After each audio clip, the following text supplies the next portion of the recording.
On a warm August evening in 1940, a man sat working in his study in Mexico City.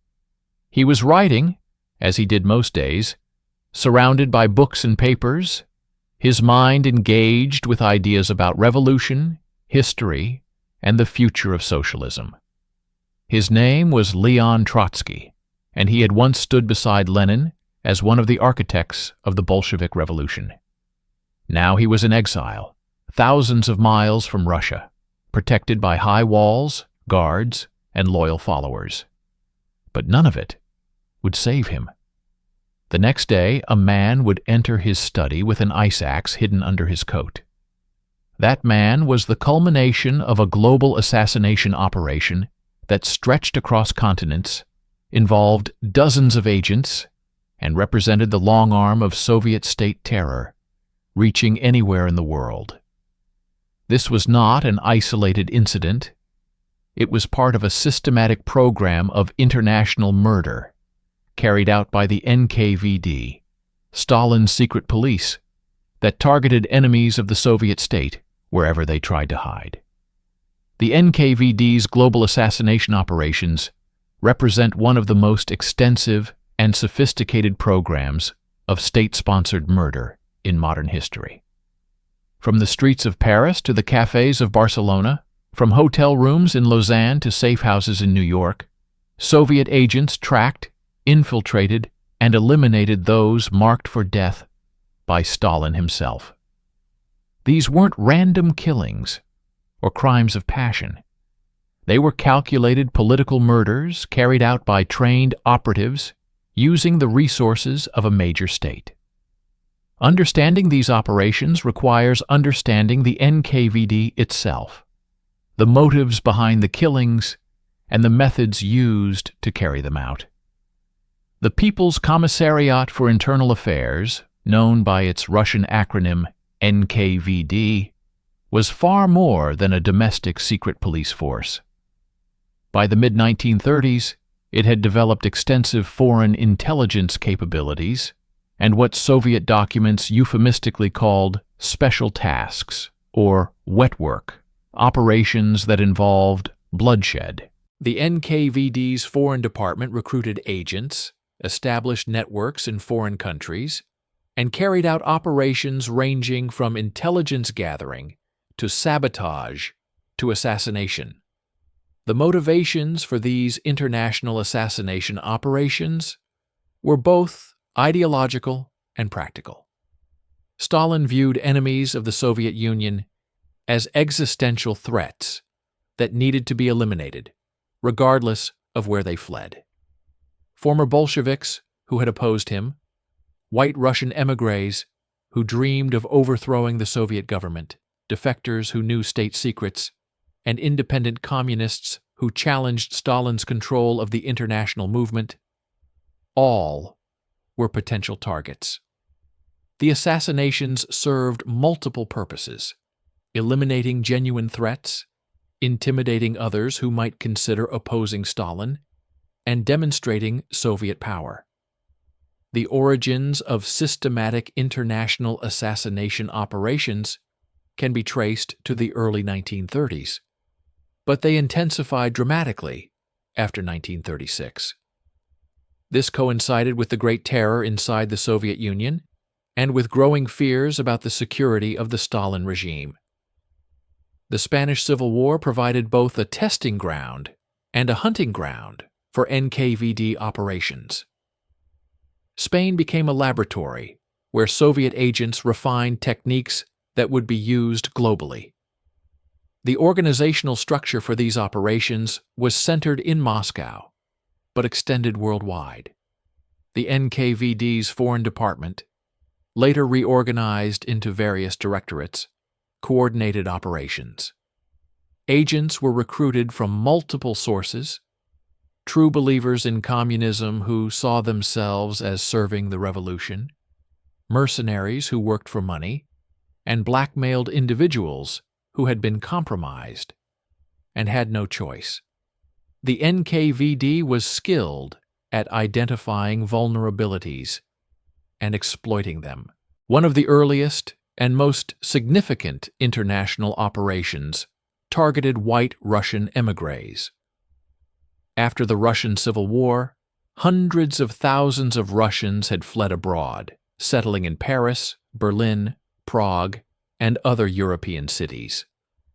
Among them were former Tsarist officers, politicians, intellectuals, and ordinary people who simply opposed Bolshevism. Some of these émigrés formed organizations dedicated to overthrowing the Soviet government. Others were merely trying to survive in exile. The NKVD viewed all of them with suspicion and many as legitimate targets.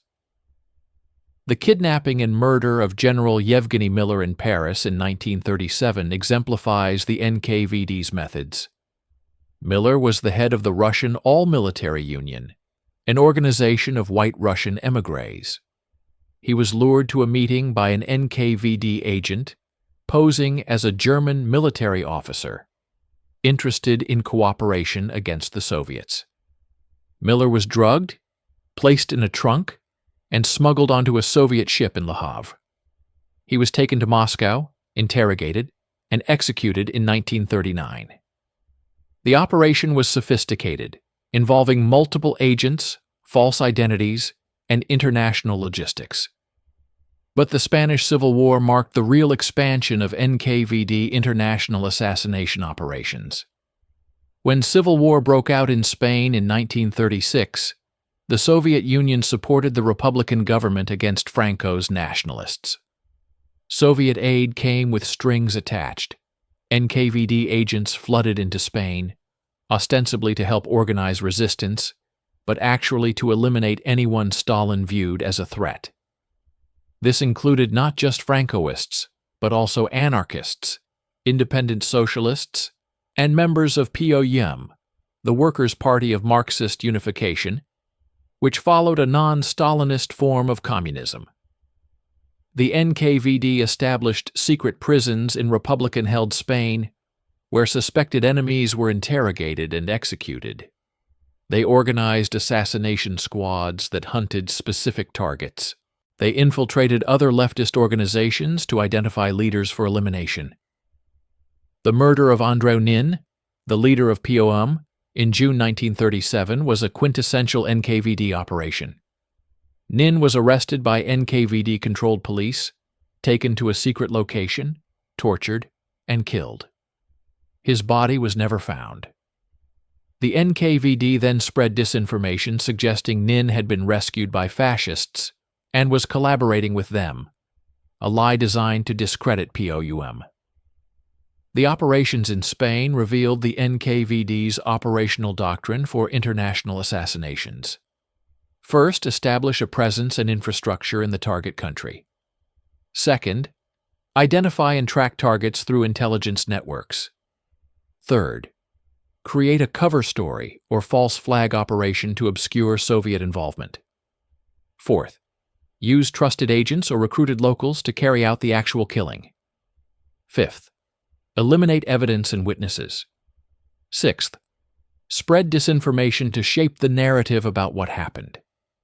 These principles would be applied globally. In Switzerland, Ignace Reiss, a high-ranking NKVD officer who had defected and publicly denounced Stalin, was murdered near Lausanne in September 1937. He was gunned down on a rural road by an assassination team. The killing sent a message to other potential defectors. You can run, but you cannot hide. Even in neutral Switzerland, far from Soviet borders, the NKVD could reach you. The pursuit of Leon Trotsky represents the most sustained and elaborate assassination operation the NKVD ever mounted. Trotsky was Stalin's great rival, the man who had built the Red Army, who had been Lenin's closest collaborator, who represented an alternative vision of communism. After losing the power struggle with Stalin, Trotsky was exiled in 1929. He moved from Turkey to France to Norway to Mexico, always writing, always organizing, always challenging Stalin's legitimacy. Stalin was obsessed with eliminating Trotsky. Multiple operations were launched over the years. NKVD agents infiltrated Trotsky's organizations worldwide. His son, Leon Sedov, was almost certainly killed by NKVD agents in Paris in 1938, though the circumstances remain murky. Trotsky himself survived one assassination attempt in May 1940 when a group led by the Mexican painter David Alfaro Siqueiros, working with the NKVD, attacked his fortified house in Mexico City with machine guns and explosives. Trotsky and his wife survived by hiding under their bed. But the NKVD was patient and resourceful. They had already positioned another agent, Ramon Mercader, a Spanish communist recruited by the NKVD. Mercader had spent months establishing a false identity as Jacques Monard, supposedly a Belgian businessman. He courted and seduced one of Trotsky's American secretaries, Sylvia Egoloff, using her to gain access to Trotsky's inner circle. Mercader was patient, visiting the compound, building trust, waiting for the right moment. On August 20th, 1940, Mercader entered Trotsky's study carrying an article he claimed to have written and wanted Trotsky to review. As Trotsky read, Mercader pulled an ice axe from under his coat and struck Trotsky in the head. Trotsky didn't die immediately. He fought back, and his guards captured Mercader. Trotsky was rushed to a hospital where he died the next day. Mercader was convicted of murder and spent 20 years in Mexican prison. After his release, he lived in Cuba and the Soviet Union, where he was awarded the Hero of the Soviet Union Medal, though this wasn't publicly acknowledged until after the Soviet Union's collapse. Trotsky's assassination marked the culmination of a decade-long operation involving dozens of agents, multiple failed attempts, and vast resources. It demonstrated that the NKVD could eliminate even the most protected and prominent target anywhere in the world. The psychological impact was profound. If Trotsky, with his fame, his guards, and his fortified compound, could be killed, then no one was safe. The NKVD's assassination operations continued during World War II, though they were somewhat overshadowed by the larger conflict. The targets shifted to include suspected collaborators with Nazi Germany, leaders of nationalist movements in occupied territories, and anyone Stalin deemed a threat. The NKVD organized partisan units behind German lines that conducted both guerrilla warfare and political killings. One significant wartime operation was the assassination of Wilhelm Kube, the German General Commissar of occupied Belarus, in September 1943. A Soviet partisan, Elena Mazanik, who worked as a maid in Kube's residence, placed a bomb under his bed, killing him. This operation combined traditional partisan warfare with the NKVD's assassination methodology, using a planted agent in close proximity to the target. After World War II, the NKVD was reorganized several times, eventually splitting into the MVD and the MGB, which later became the KGB. But the international assassination operations continued, evolving with the Cold War. The targets now included leaders of anti-Soviet resistance movements in Eastern Europe, émigré leaders, and defectors from Soviet intelligence. The murder of Stefan Bandera in Munich in 1959, though technically carried out by the KGB rather than the NKVD, followed the same operational patterns.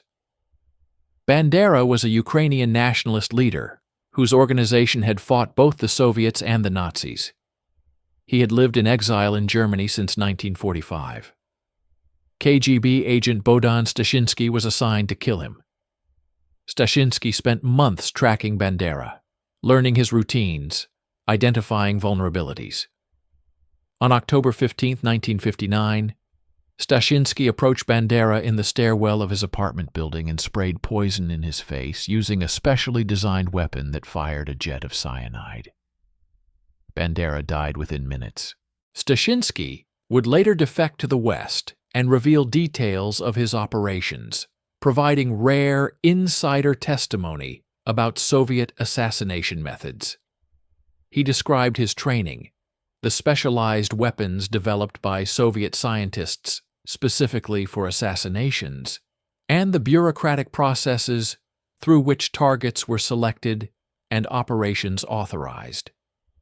His testimony confirmed what many had suspected. These were not rogue operations, but systematic programs directed from the highest levels of Soviet leadership. The methods used in NKVD and later KGB assassinations were remarkably diverse. Some victims were shot, like Ignace Rice. Others were poisoned, using substances ranging from conventional poisons to radioactive materials. Some were kidnapped and smuggled to the Soviet Union for trial and execution. Some were killed in staged accidents. The NKVD employed scientists and engineers to develop specialized assassination weapons, guns disguised as cigarette cases, poison-tipped umbrellas, and aerosol sprayers that delivered lethal toxins. The organizational structure supporting these operations was extensive. The NKVD maintained safe houses in foreign cities where agents could meet, plan operations, and store equipment. They used Soviet embassies and trade missions as bases for operations, with diplomatic cover providing protection for agents. They recruited local communists and sympathizers to provide intelligence, logistics, and sometimes to carry out killings themselves. They maintained surveillance on targets for months or years, documenting routines, identifying associates, and looking for vulnerabilities. The legal and diplomatic consequences of these operations varied. When operations were exposed, the Soviet Union invariably denied involvement. Agents captured in foreign countries were disavowed. The Soviets claimed that accusations of assassination operations were anti-Soviet propaganda. In some cases, this worked. In others, particularly after Stashinsky's defection and testimony, the evidence was too strong to deny, though the Soviet Union never officially acknowledged its assassination programs. The psychological warfare aspect of these operations was as important as the actual eliminations. The knowledge that the NKVD could strike anywhere created an atmosphere of fear among émigrés, dissidents, and potential defectors. People self-censored, avoided opposition activities, and lived in constant anxiety. Some émigrés became so paranoid that they trusted no one, fracturing opposition movements. This was exactly what the operations were designed to achieve. The financial costs of these operations were significant, but difficult to calculate. Maintaining networks of agents, providing them with false documents and cover stories, developing specialized equipment, and coordinating international logistics required substantial resources. But from Stalin's perspective, the cost was justified.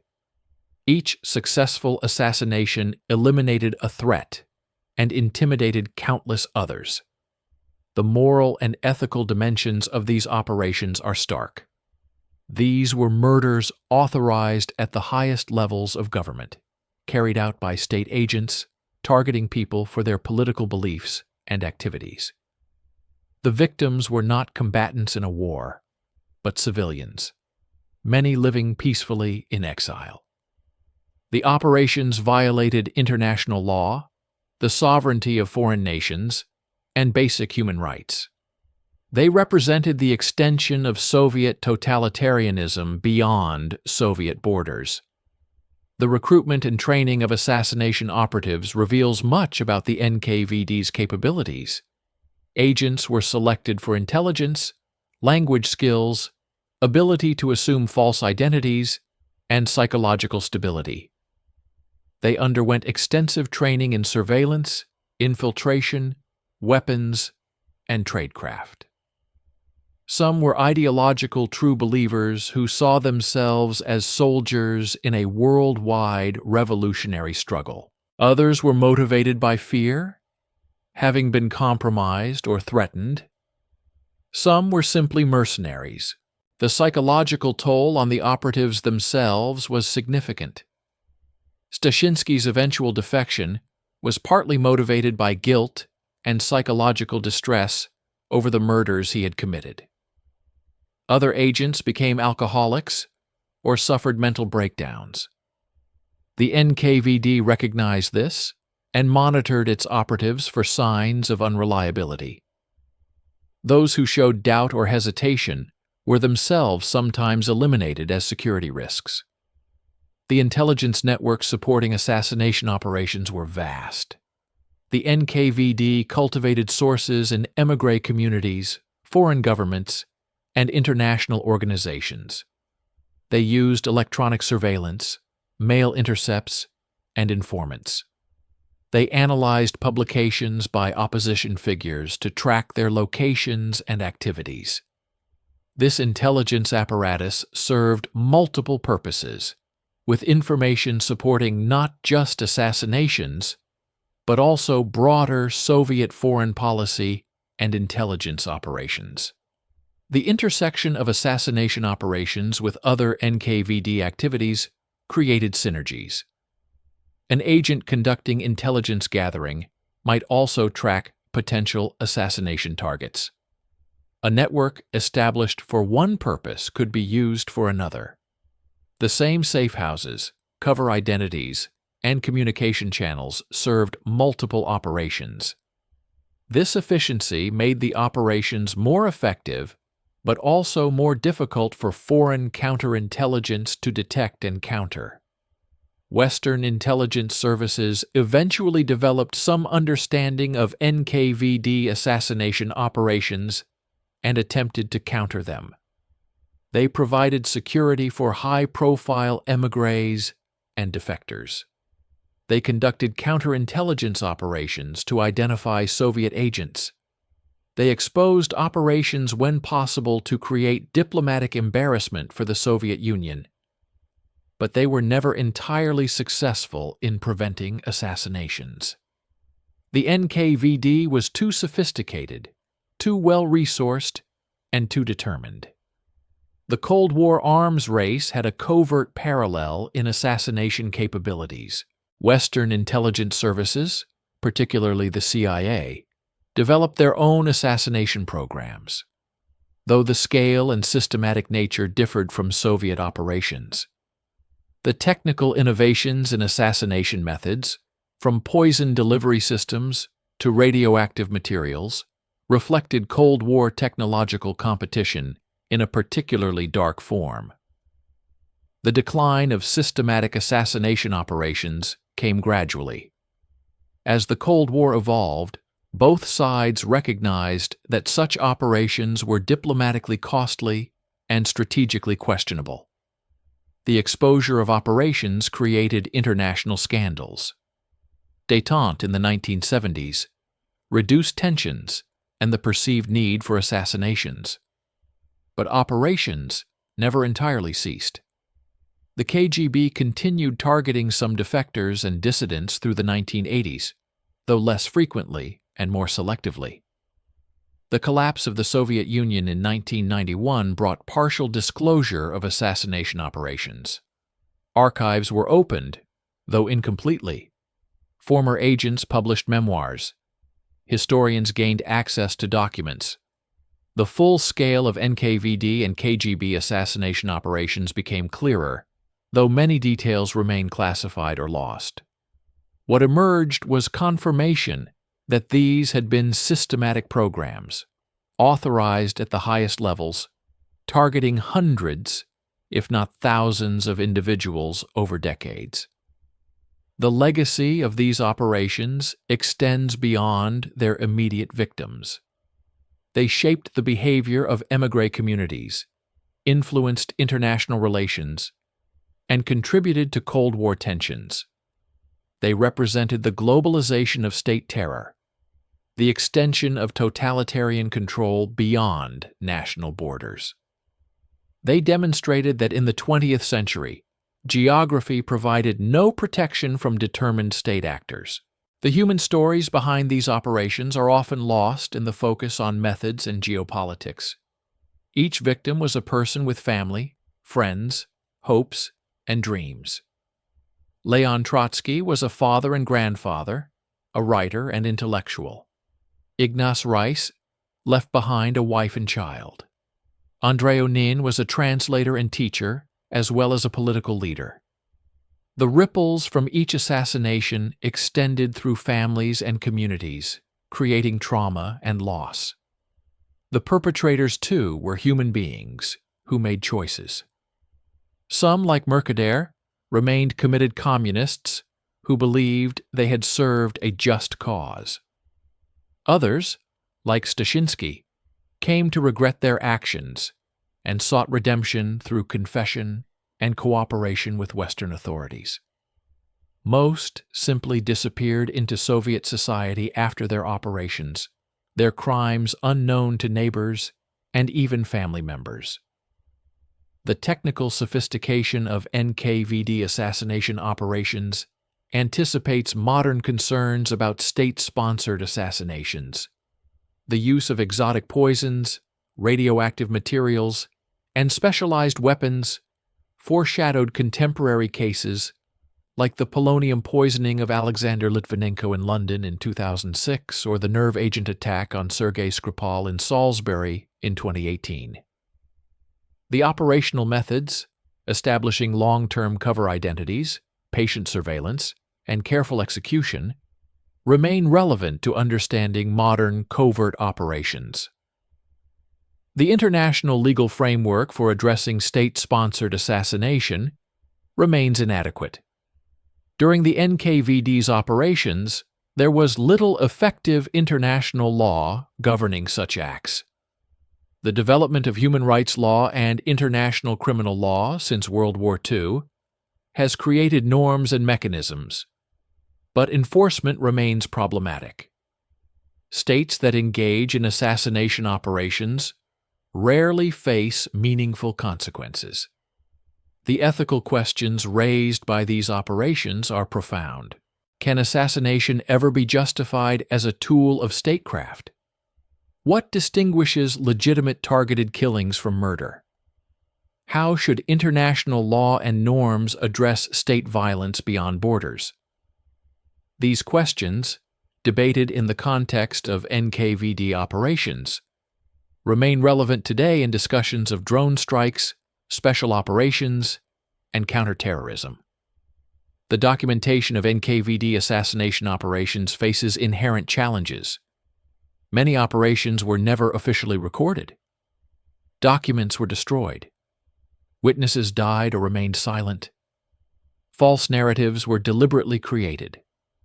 Historians must work with incomplete and unreliable sources, cross-referencing defector testimonies, archival documents, police records, and circumstantial evidence to reconstruct what happened. The commemoration of victims has been uneven. Some, like Trotsky, are well remembered, with museums and extensive biographies. Others are forgotten, their fates unknown even to family members. The memorial organization in Russia has worked to document victims of Soviet repression, but international victims of assassination operations have received less attention. The lack of comprehensive documentation means we may never know the full toll. The comparison between NKVD assassination operations and those of other states reveals both similarities and differences. Nazi Germany conducted international assassination operations, including the killing of Rudolf Formus and others. Western intelligence services, particularly during the Cold War, conducted operations against communist leaders and perceived threats. But the scale, systematization, and duration of NKVD and KGB operations were arguably unmatched. The motivations driving these operations evolved over time. Initially, they were about eliminating genuine threats to a young and insecure Soviet state. Later, they became tools of Stalin's personal paranoia and his determination to eliminate rivals. During the Cold War, they served broader strategic objectives. Throughout, they reflected a totalitarian mindset that viewed opposition as intolerable and saw no limits to state power. The technological innovations developed for assassination operations had broader applications. Poisons developed for NKVD use were later employed in domestic repression. Surveillance techniques were applied to monitoring Soviet citizens. The expertise developed in creating false identities and cover stories served broader intelligence operations. The assassination program was part of a larger apparatus of state security and repression. The impact on Soviet society itself was significant. The NKVD operatives who carried out international assassinations were the same officers who conducted domestic repression. The culture of violence, secrecy, and loyalty to the state above all else permeated Soviet institutions. The resources devoted to hunting enemies abroad might have been used for productive purposes. The international isolation caused by exposed operations harmed Soviet interests. The archives that have been opened since 1991 reveal the bureaucratic nature of assassination operations. Targets were proposed, reviewed, and approved through formal processes. Reports were filed after operations. Success or failure was evaluated. Operatives were rewarded or punished. This bureaucratization of murder reflects the totalitarian state's ability to normalize atrocity through administrative procedures. The role of ideology in motivating both perpetrators and victims is complex. Operatives often believed they were serving the cause of communism and world revolution. Victims often believed they were fighting for alternative visions of socialism or for national liberation. Both saw themselves as participants in a worldwide historical struggle. This ideological framework made extreme actions seem justified and necessary. The long-term consequences of NKVD assassination operations extended well beyond the Cold War.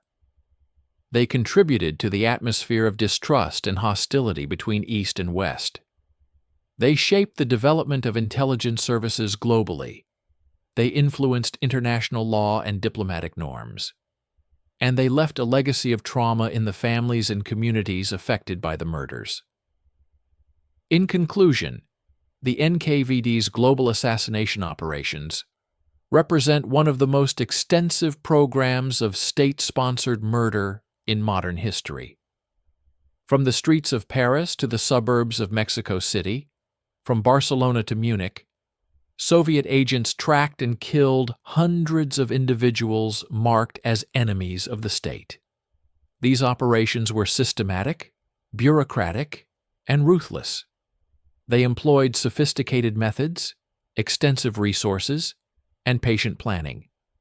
They targeted everyone from famous revolutionaries like Trotsky to obscure émigrés living quietly in exile.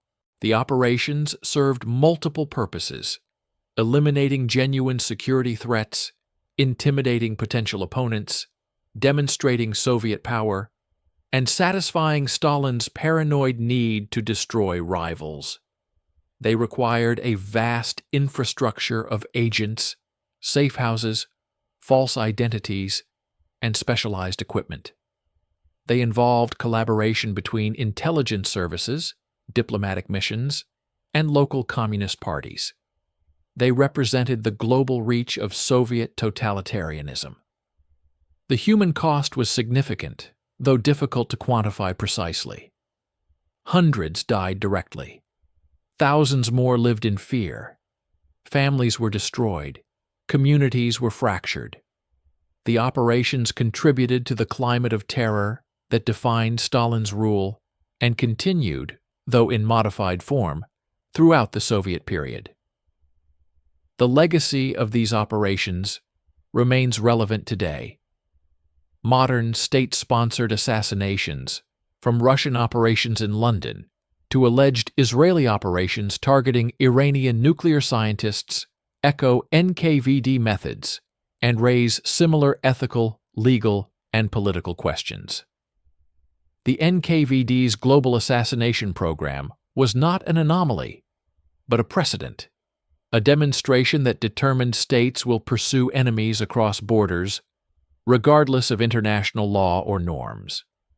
Understanding these operations requires grappling with uncomfortable truths about state power, ideological extremism, and human capacity for both violence and rationalization.